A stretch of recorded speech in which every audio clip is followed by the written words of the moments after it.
Obcecado pela ideia da superioridade da raça alemã pura, que ele chamava de ariana, Hitler acreditava que a guerra era a única maneira de alcançar o Lebensraum, ou seja, o espaço vital necessário para a expansão da raça alemã. Esse espaço vital foi planejado pelo Grande Reich alemão e se estreitou no leste até os Urais, na Rússia. Além disso, essa expansão incluía o Plano Geral Leste, um plano secreto de genocídio e limpeza étnica. Mas a área realmente ocupada pela Alemanha nazista foi um pouco diferente, pois eles não ocuparam a Suécia, mas ocuparam a França e outras regiões da Europa. A Alemanha passou da ocupação de 469 mil quilômetros quadrados em 1925, sob a República de Weimar, para a ocupação de 824 mil quilômetros quadrados em 1940, como Alemanha nazista. Mas se levarmos em conta também os territórios ocupados civil e militarmente durante a guerra, a área total seria próxima de 2.700 mil quilômetros quadrados, o que a tornaria o 10º maior país do mundo. Hoje, a Alemanha tem ainda menos território do que em 1925, ocupando a 64ª posição com 358 mil quilômetros quadrados. A Alemanha sofreu uma série de problemas e erros que a condenaram à derrota na Segunda Guerra Mundial. Entre eles estavam uma economia de guerra insuficiente nos primeiros anos, o início de uma guerra em duas frentes, linhas de suprimentos fracas na frente russa, erros em batalhas importantes, como Kursk e Stalingrado, e a declaração de guerra do ZEWA contra a Alemanha. A União Soviética tinha mais que o dobro do PIB do Império Britânico e do ZEWA. O Império Britânico e o ZEWA tinham mais que o dobro. Além disso, seus três rivais tinham populações muito maiores e vastas extensões de terra para extrair recursos. E uma das principais mercadorias da guerra estava em falta na Alemanha, enquanto era abundante em países como o ZEWA e também na União Soviética. Mas, se esses problemas não tivessem existido, o que teria acontecido se os nazistas tivessem vencido a guerra? Essa hipotética vitória do eixo já foi amplamente explorada nas décadas seguintes. Pelo menos 35 romances foram escritos, 5 filmes foram feitos, 6 videogames foram lançados e 5 séries foram feitas sobre o assunto, sendo a mais famosa a série da Amazon The Man in the High Castle. Mas vamos dar uma olhada na situação antes do início da derrota alemã. O fato de a Grã-Bretanha ser uma ilha significava que a invasão nazista teria sido difícil sem ter superioridade aérea e marítima. Mas se os alemães tivessem vencido a Batalha da Grã-Bretanha e a evacuação de Dunkerque, isso poderia ter alterado o resultado final, de modo que uma invasão ou uma paz negociada poderia ter sido possível. A invasão da União Soviética foi o pior erro de Hitler. E embora seja verdade que a fase inicial da Operação Barbarossa tenha transcorrido sem problemas para os nazistas, a geografia, a população e a produção de petróleo estavam firmemente contra os alemães. Apesar disso, eles ainda conseguiram capturar uma enorme faixa de território. O que a Alemanha poderia ter feito melhor seria trazer roupas e suprimentos de inverno adequados, fazer melhor uso das chamadas pessoas racialmente inferiores nas áreas capturadas, que também odiavam a União Soviética, como no caso dos ucranianos, e, por fim, tornar a tomada dos campos de petróleo do Cáucaso um objetivo prioritário. Mas mesmo com esses detalhes, as chances de vitória nazista eram baixas, mas não impossíveis. Tudo dependeria de como as cartas seriam jogadas. O último grande obstáculo para os alemães seria o ZEWA.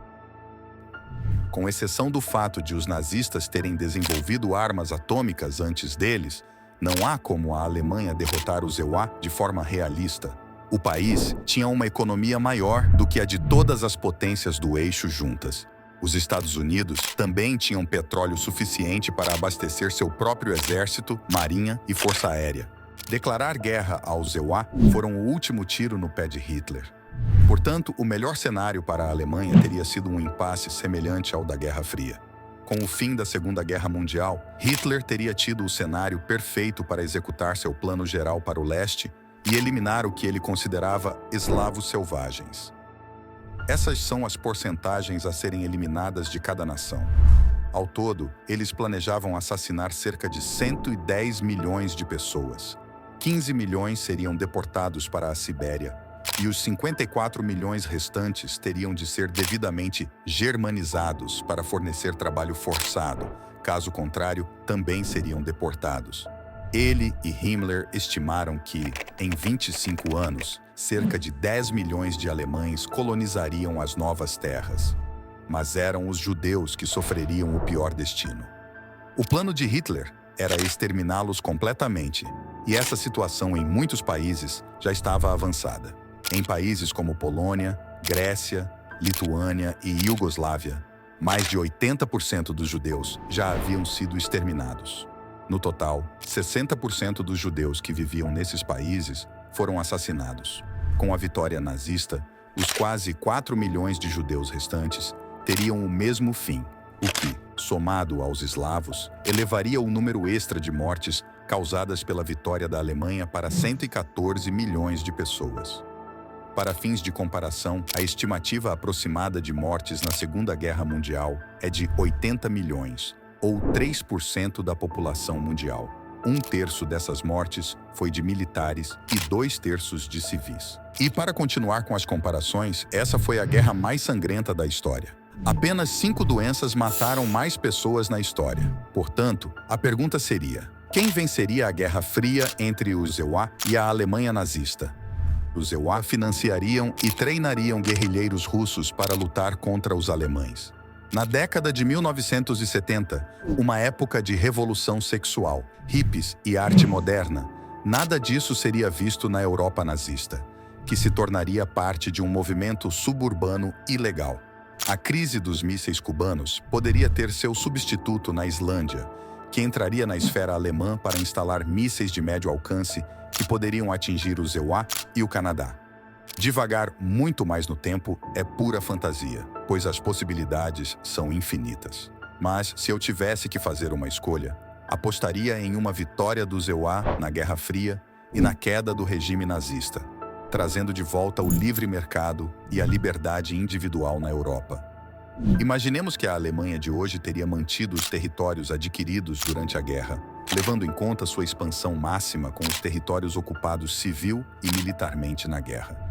Já contamos que, em termos de tamanho, ela teria passado dos 604 para o 10º maior país. O salto populacional seria menor, pois passaria de 83 milhões, no 17º lugar, para o 4º mais populoso do mundo, atrás apenas da China, da Índia e dos EUA.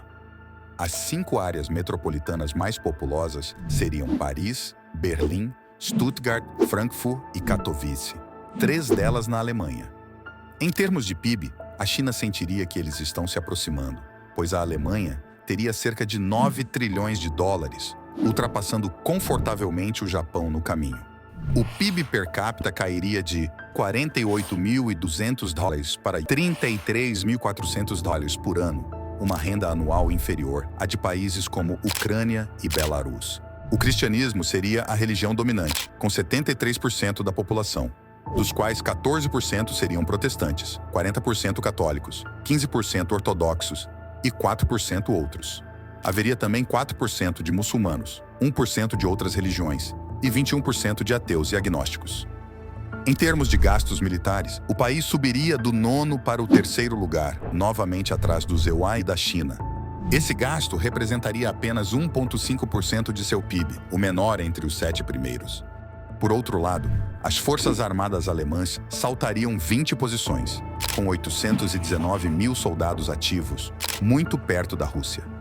Entretanto, se levarmos em conta os militares na reserva, ela cairia uma posição, mas estaria à frente dos EUA e perto da China. Em termos de produção de petróleo, a ocupação do país pela Noruega o colocaria em 14º lugar, com a Noruega produzindo 84% dos 1,96 milhão de barris por dia. Estima-se que 300 milhões de soldados de todo o mundo lutaram na Segunda Guerra Mundial. Você tem algum membro da família que participou? Compartilhe a resposta nos comentários e inscreva-se para receber mais vídeos como este.